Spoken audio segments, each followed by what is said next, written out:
What is going on, everybody? Welcome to another installment of Risers and Shiners. I am your host, as always, the lovely and amazing Drake Man. You can follow me on Twitter at DrakeMan4. And I'm joined by my co host again, the terrible Austin Farmer. Austin, go ahead and introduce yourself. Well, I think I'll just leave now after that rude introduction because, what a jerk. Jeez. That is very uncalled for. I am an angel and you know it. But that Okay, that's debatable. was the guy that looked like an Oompa Loompa. But Okay, thumb person. Austin, we need to come up with a better roast because those are not good. They really are not good. And Austin, we shift to another California team, and this time it is our arch rival Dodgers. The Los Angeles Dodgers have one of the best farm systems in baseball, as we all know. And every year it just gets better and better with their ability to draft and scout. Austin, what's your take on the Dodgers?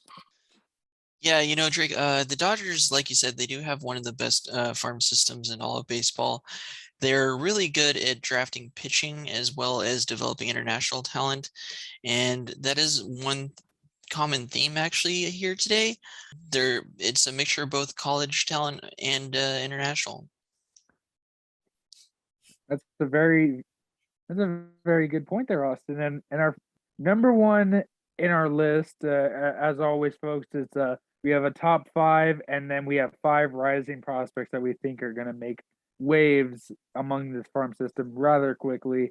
But number one is someone that Austin, I don't think I've ever seen this guy on number one on any of these lists, and I question why.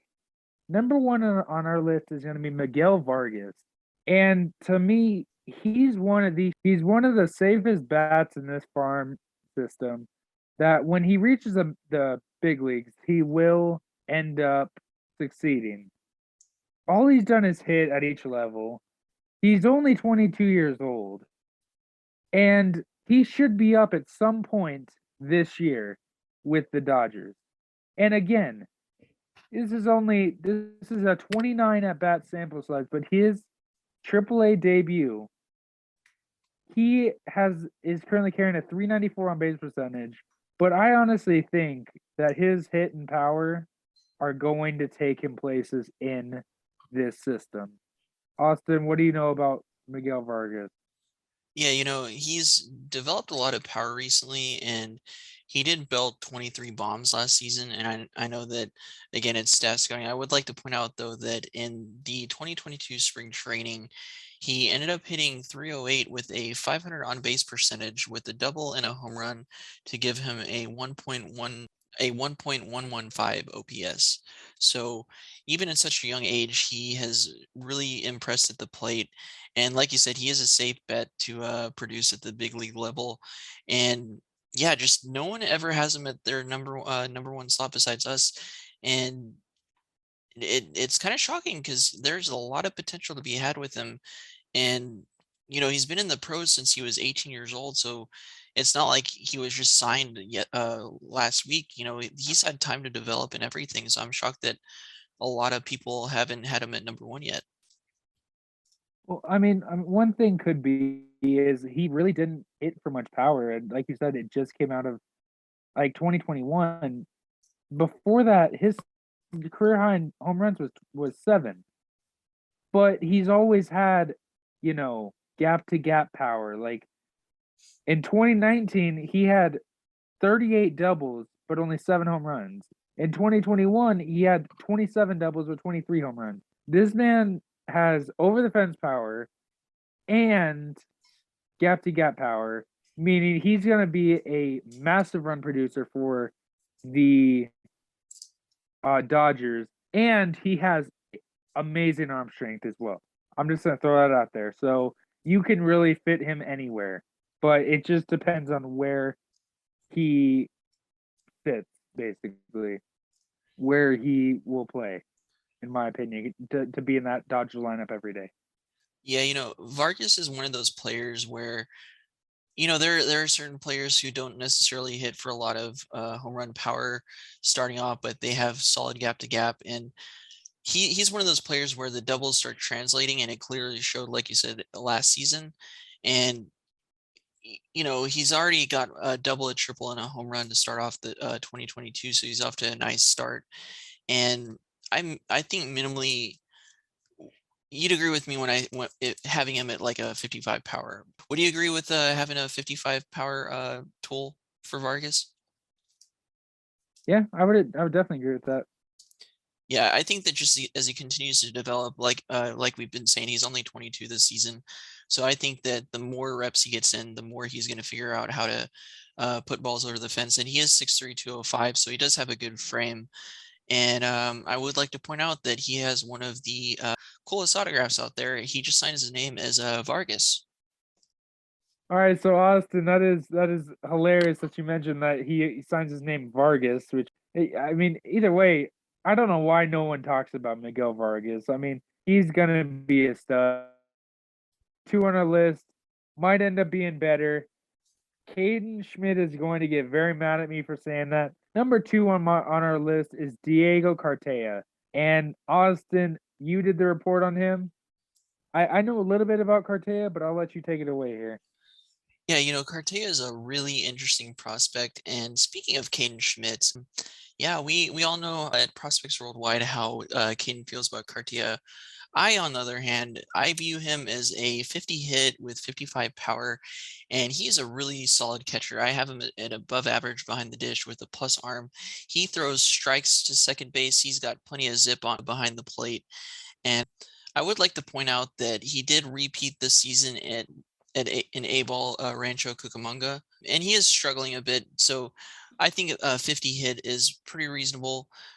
But I would like to point out, speaking of the arm strength that I mentioned, to start off the season, he has already thrown out 3 base runners on 7 attempts against him for a 43% caught stolen percentage, which is a very nice start to the season. So even if the offensive production isn't where it's at, how I feel it'll develop into, if that made any sense just now. Apparently, I can't speak words. I do think that he is going to be a really solid catcher behind the dish. That's a very good point there, Austin. Good job Thank you. I try. for once. Hmm. All right, and yeah, I don't know what Caden what he sees in Cartier. I think that he's going to be a pretty solid catcher, and I don't think he'll be as I don't know as generational as some people have been calling him. Yeah, I have him at a roll 6, which is an above average player. That being said, yeah, generational is a bit far fetched. I think that just with all the internet hype that gets carried around these days, just when people see a Like, prospect that they like, they kind of get carried away with it. I mean, that's how it is with Luis Rodriguez out of the Dodgers system. So our first two, Miguel Vargas at number one, Diego Cartaya at number two. Number three is quite interesting to me because this is a guy that we both like him, Austin, and I know that. I strictly like him because of what I saw from him in college. But Michael Bush, who's one of the top second base prospects in the minor leagues, he really hasn't shown a lot, in my opinion. But he's shown a good mix of on base and power. But I know one thing was we don't really know where he's gonna fit defensively. And Austin, I know you did the report, so how I guess my question is how right am I with that statement? You have a solid point. It is a question mark where he ends up defensively. I personally have him listed as a second baseman. I personally I gave him a 50 with the glove. I do have a 45 on his arm, so I think that with that the lack of arm strength there, I think that he fits in best at second base. He might end up in the outfield maybe as a left fielder. But I personally feel that he'll keep up at second. He's just not going to wow anyone. But you did mention earlier that we both like him because of the of his hitting. And that is a lot, really where a lot of his production is going to come from. I do think that he has the capability to hit 25 to 29 bombs consistently. I've been really impressed with his ability to hit opposite field as well as his gap to gap drive. So even with the 25 to 29 bombs, I think that he's also going to be a good doubles hitter on top of that. So I don't know. Yeah, he's an interesting prospect for sure. So minimally, I do think that he's going to end up a starter somewhere because of his offensive power upside. See, we already talked about Michael Busch a little bit on Prospect Overload. He was on a top 10 list for on base percentage. And like I was saying, a lot of power guys don't really have that high on base. And Michael Busch seems to have that nailed down to where that he controls his zone pretty good for a power guy. Is that a true statement?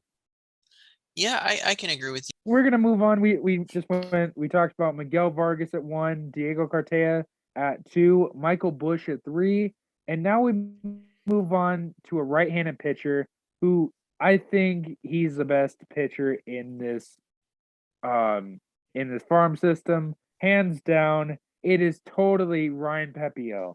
And I am a big fan of Pepio mainly because of its fastball changeup combo. That fastball can get up to high 90s, but that changeup, same arm speed, and it is just a massive success, in my opinion.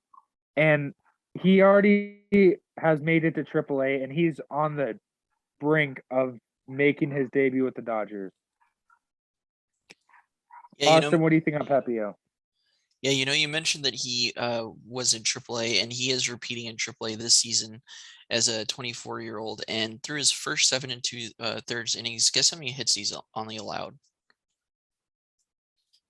Totally not looking at it, but I think I would probably say 1.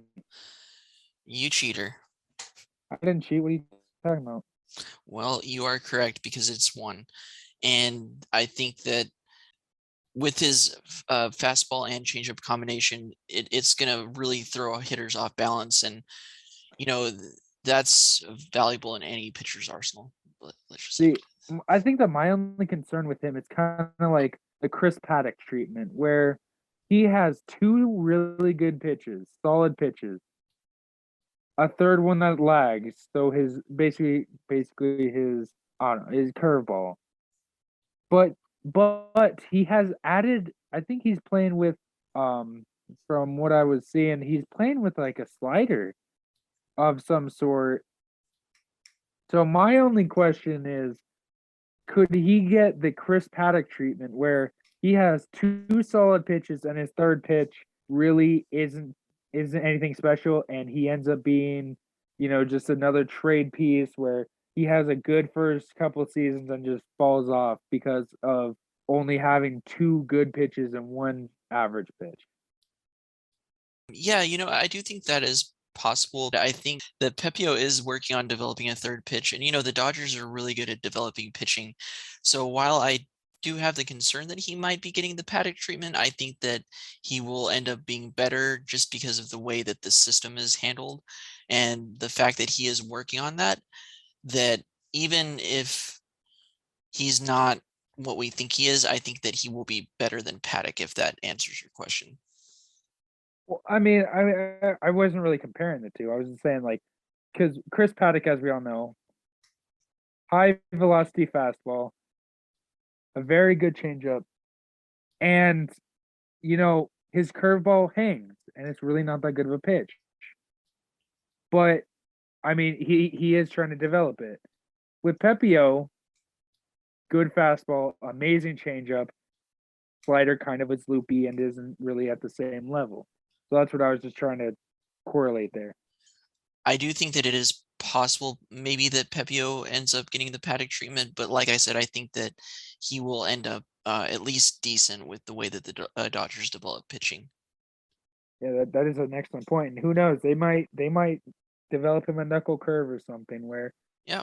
where it can help him, have at least a 4th pitch, just another look. But I am a huge fan of Pepio, and I do think that he's not going to have that Paddock treatment. I really don't think that people are going to see him and be like, oh yeah, he's a 2-pitch pitcher, because that's if you're a starter at 2-pitch pitchers. I'm sorry, if you're a starter and have two solid pitches, then you're not going to have a successful career. All right, now number 5 on our list. This is gonna get some controversy because I know that me as a scout, I have gotten some backlash for my take on this guy. But right-handed pitcher Bobby Miller, Austin, I know that you're the high one on here about Miller, and he has some really good stuff.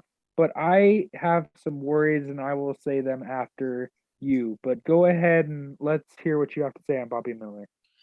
Yeah, I personally maybe higher on Miller than most, I feel, based off what I've seen.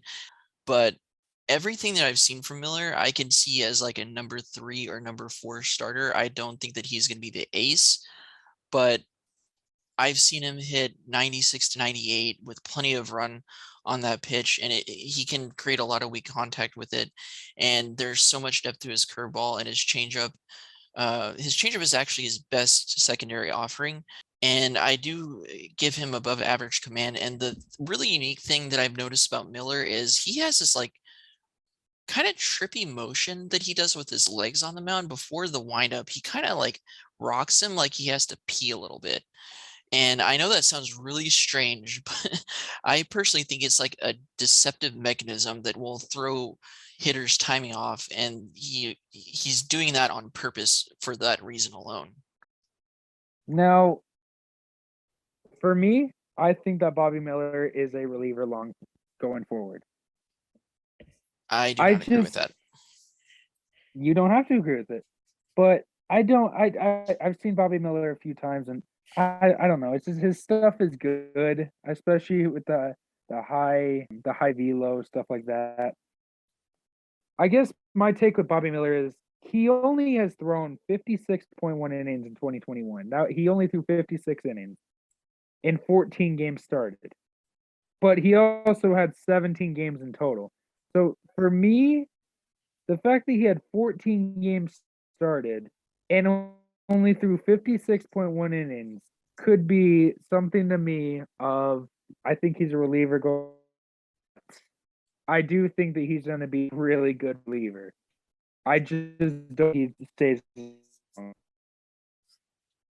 I mean, it's definitely a possibility. I just think that there's so much upside with Miller, and I would like to point out that in his first double A start of the season, he did reach double A last season, but he went 4 innings, only giving up 1 hit and struck out 6 while walking none. So he's off to a phenomenal start. And like I said, he might. I don't know. It's just with 14 games started. When you compare it to someone such as Brandon Fad, one of my favorite pitching prospects, who had about 20 games started and who threw 110 innings, that who I think is still going to be a starter long term. That's my comparison, and I don't know. Maybe I don't know with Miller. He's an interesting one. I I think that minimally he's going to strike up a lot of conversations once he gets promoted, whether what he'll end up at. Because remember, Chris Sale started off a reliever and then moved into the rotation. That's a good point. So our top 5, just to recap, we have Miguel Vargas at 1, Diego Carteia at 2, Michael Busch at 3, Ryan Pepio at 4, Bobby Miller at 5. Now to name our 5 rising prospects. Number 1. Now another guy on our team did write this report, but Eddie's Leonard. Matt Heckman did end up writing it, but unfortunately he couldn't join us today for that. But Eddie's Leonard, he has some of the best numbers you will see from 2021 from a Dodgers player. He has ridiculous talent. The bat speed's there, and I think that he has an above average hit tool and will definitely surprise in this system. And I know Austin, you haven't really seen him that much, but can I just say the numbers? Like he advanced 2 levels, made it to high A, and he had a 390 on base percentage with 22 home runs 9 stolen bases, and hit 296. Like, are you serious? With a 539 slugging percentage, why is no one talking about him as a potential riser in this farm system? Yeah, you forgot to mention that he is only 20 years old, and like you said, I haven't really seen as much of him as others have, so I can't really put too much of a scouting report on him. But I do think that I can see an above average hit tool while also producing solid run production numbers. Like even if he only, let's say, hits 20 bombs, I still think that he'll have more doubles than home runs. Is the vibe that I get from Edis Leonard. Yeah, just to even he had 29 doubles last year. And like you said, he was 20, now he's 21. But seriously, like people, get hyped about this guy. I mean, Eddie's Leonard, 20 years old, infielder, Dodgers. It's literally a match made in heaven to have a prospect to fall in love with. Eddie's Leonard right there. I'm telling y'all, fall in love with him. You will not be disappointed. Just saying. All right, so number 2 on our list is actually an outfielder, and he is he is another young prospect who he is also only 21 years old, and again has just ridiculous numbers in the minors. And I just want to bring up on base percentage again. Last year, this guy had a 396. And for those of you that aren't really aware with what a good on base percentage is, a good on base percentage is about 340. So when I say that these are like ridiculous on base numbers, I mean it. Like it is insane how good some of these prospects are right now. And especially Jose Ramos of or in A ball with Rancho Cucamonga Quakes. And I've said in my scouting report on him that I said he could have the best hit tool in the Dodgers system. He has the potential to do it. And even then, he had an 11 game hitting streak at one point last year, and 5 of those were multi hit games. I don't even know what else to say about Jose Ramos other than his hit tool is going to be probably plus, his power is going to be above average, and another young prospect out of this Dodger system that just has so much upside. And Austin has not seen him, so he just has to move forward because he's too much of a wuss to go on MiLB and just go watch some video of him. Whatever you say, Drake. Just feed yourself some lies there. All right, Austin. So you just blatantly insulted me for no reason. That was completely stupid, and I didn't deserve that. But we're gonna move on. So we had 2 of our risers of Eddie's Leonard and Jose Ramos, and number 3 on our list is someone I know that you are extremely high on. It is Landon Knack, and I'll just let you take it away from here. I'm really high on Landon Knack. I will say the one time that he's disappointed me is giving up a home run to Hunter Bishop in the AFL that was aired on MLB Network, and you know how I feel about Hunter Bishop. So that I'm still very high on Landon Knack, but I will say even the best of them can disappoint at times. But that being said, he can hit 96 with life on his fastball. Typical projectable flamethrower. It does sit consistently in the mid 90s. His curve hits the mid 80s with 12 to 6 bite, and he can locate it. As well as he can also locate his changeup. The one thing that he does struggle with locating sometimes is his fastball, since there is a lot of life on there, which is why I only have a 50 on his control. But just overall, he's a kid that you Dodgers fans really need to get hyped on too. He's got a good build. He's got a starter's build, I feel.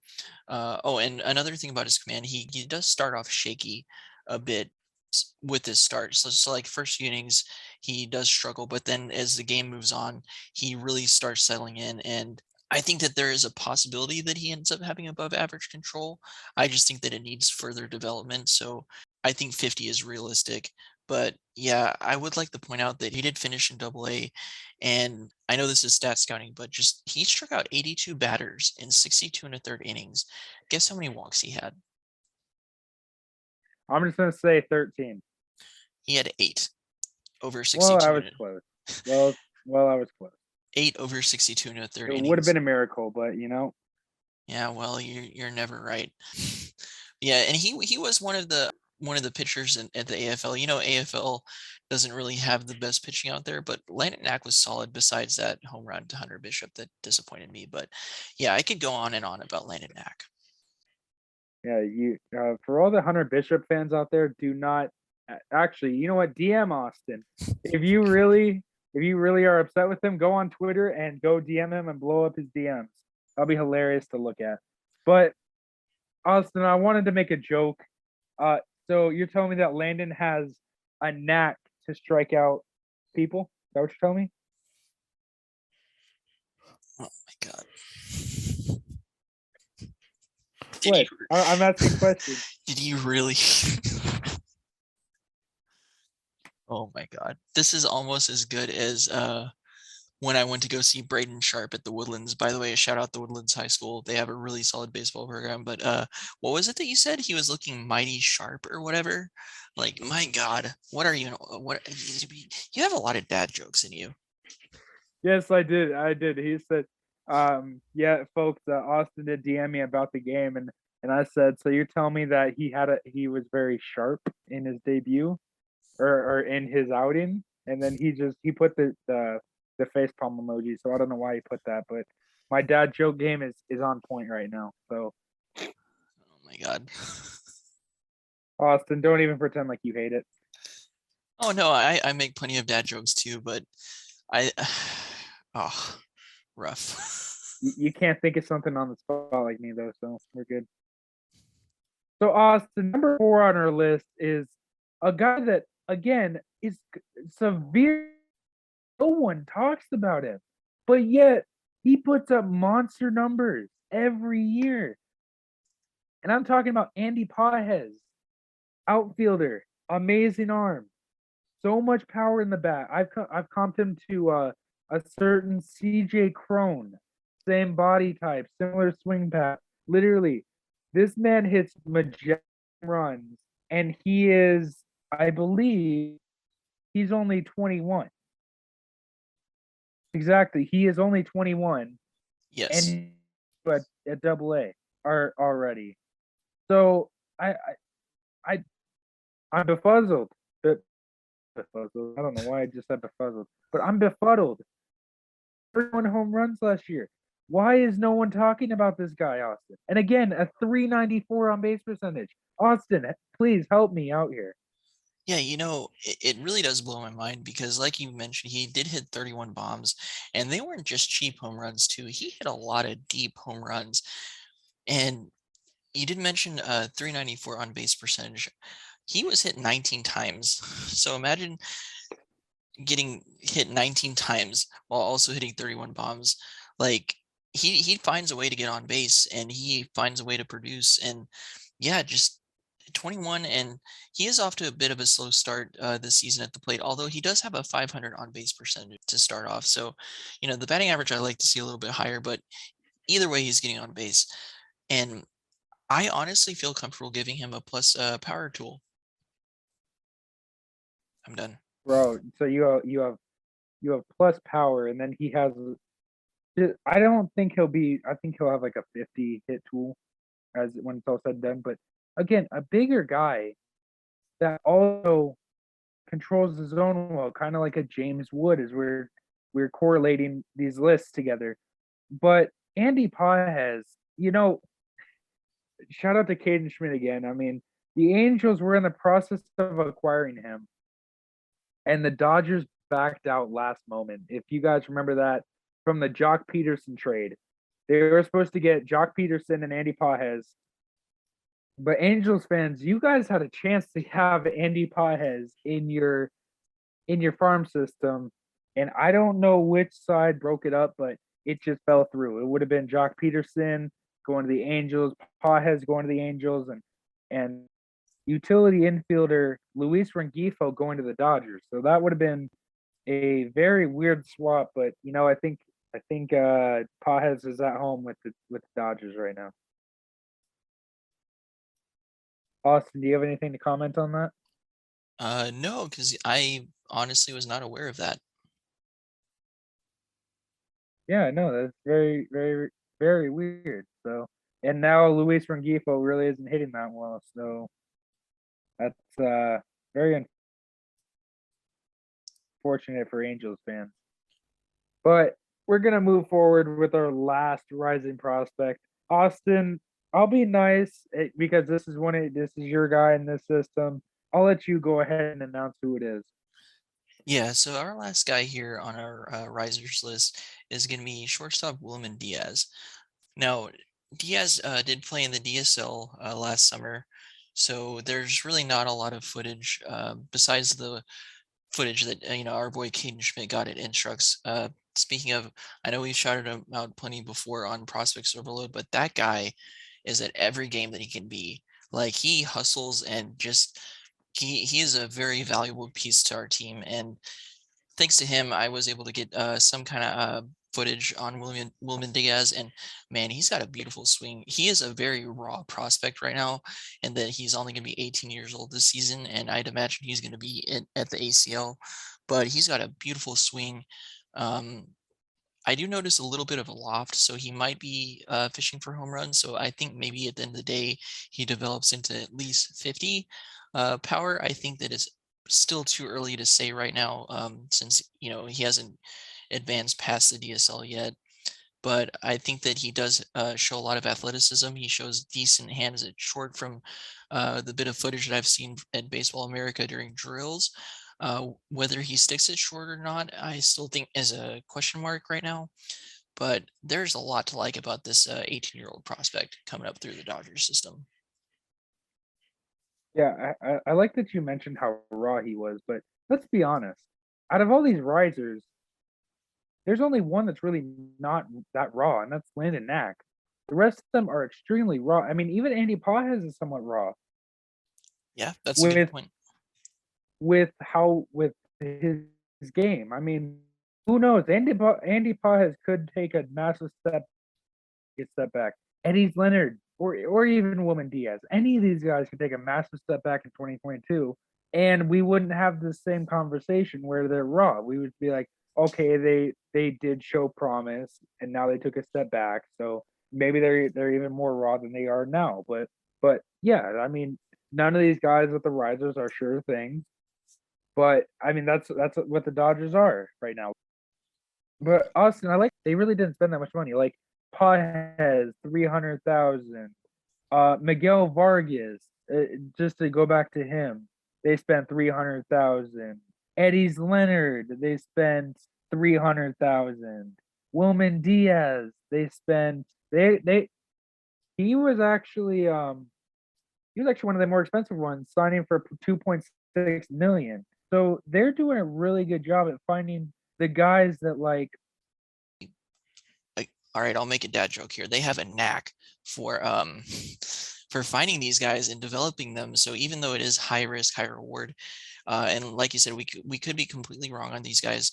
They could struggle in 2022, but I think that the amount of potential that the Dodgers have seen in them, I mean, they definitely have like the finances and everything for them. So why not take a chance on them? Worst comes to worst, it's not like they spent like huge money on these guys.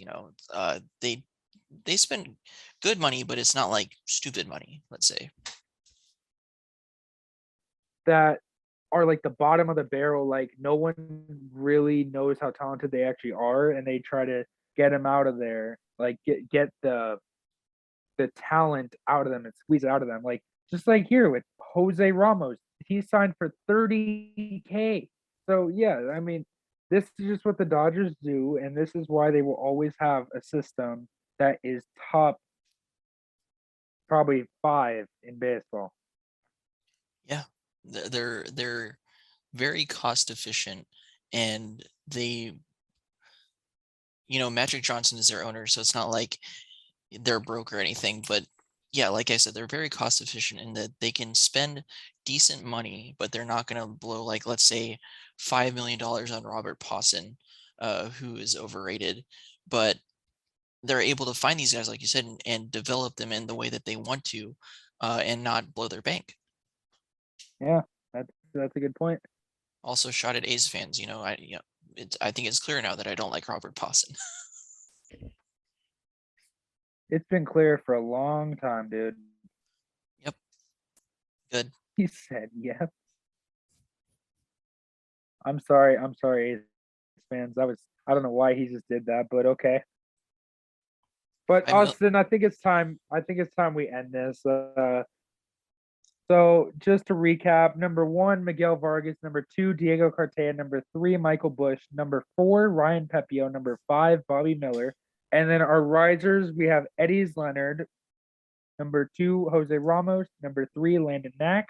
Number four, Andy Pogez. Number five, Wilman Diaz. So there's a nice blend of talent right there, pitching and hitting, which is to me is going to be something that the Dodgers, like I said, just are going to keep pumping out every single year.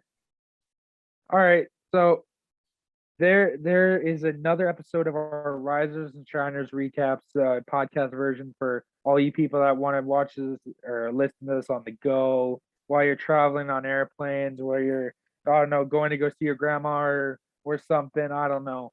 But as always, I'm your lovely and amazing host, Drake Man. You can follow me on Twitter at DrakeMan4. We might even just put those in the card. What's it called, Austin? You're the YouTube guy. The description. And whoa, The whoa, whoa, description. Drake, you're getting ahead of yourself here because we Oh forgot my God, I am. we forgot the name at the end. I forgot that again, man. That's twice I forgot it. But Austin, we did this with the Padres, and you came up with Jared Alvarez Lopez, which I really don't know why. But who is your Dodgers riser that we didn't even specify? Yeah, I'm gonna go with Who do you Maddox. think is gonna rise? Yeah, I'm gonna go with Maddox Bruns. He's a lefty that can hit mid 90s. He's touched 97 in high school. He was at the ACL last summer. He didn't do too great in his small sample size, only 5 innings, but he walked 7, gave up 9 earned runs. So, not a good debut. But he did make his first start in A ball this season. And, I'm sure that they're going to do their job to protect him and make sure that, he gets work in, but he's not going to eat a whole lot of innings because he did only toss 2 innings of work in his season debut. But he only gave up 1 hit and struck out 4. And I know it is early. So I do think that there's a lot of potential to be had with Maddox Bruns, and they did take him with their first round pick and sign him for just under 2.2 million in 2021. So he's not. Yeah, we didn't specify him in our risers list, but I do think that with a strong season, which I really think is he's capable of having, that he could work his way into the list. See, for me, yeah, Maddox Bruns. I actually saw his his pro debut at ACL, and he threw one pitch and then he went off injured. So that was a little made me a little disappointed. I wasn't able to see him again because every time I went to see the Dodgers, he didn't pitch. But I'm gonna go with another guy that I saw his season debut at the Arizona Complex League. I'm gonna go with 19-year-old Peter Hubick, who was the Dodgers' third round pick in 2021. And when I say that this dude has a disgusting curveball, I really mean it. It has some nice 12-6 movement. He spots it down in the zone. He gets a lot of swing and miss on it. Fastball is normally low to mid 90s. So nothing too crazy there. I mean, for a 19-year-old, that is pretty good velo. But that curveball, man, that thing is a thing of beauty. And if you guys do go on YouTube, you will be able to see the Peter Hubick pro debut that I captured for the Prospects Worldwide. So that was pretty fun to watch him just carve up hitters for a little bit. All right, Austin. Now, unless you have something on Peter Hubick. No, I'm not as familiar with him as you are, and I haven't had eyes on him yet, so I can't really say anything. And I'm not just gonna say whatever just for content. Well, then, Austin, you got to go and watch the video on Prospect Worldwide. Yeah, I guess I do. I can't remember you if I'm do. the one that put that video up or you, because we both do that work. I did. So, oh well, that explains did. it. That explains it. Yes, there you go. Yes, but Austin, now I think it's time we end this. Again, just one more time about the list. Our top 5 is Miguel Vargas, Diego Carteia, Michael Busch, Ryan Pepio, and Bobby Miller. Our 5 rising prospects we chose was Eddie Leonard, Jose Ramos, Landon Knack, Andy Pogez, and Woman Diaz. All right, so folks, that does it for us today. Dodgers and Padres, we have both covered. Next time will probably be the D-backs or the Rockies. We'll figure it out, but that means that's bye-bye for now. Talk to you all soon. Peace, everybody.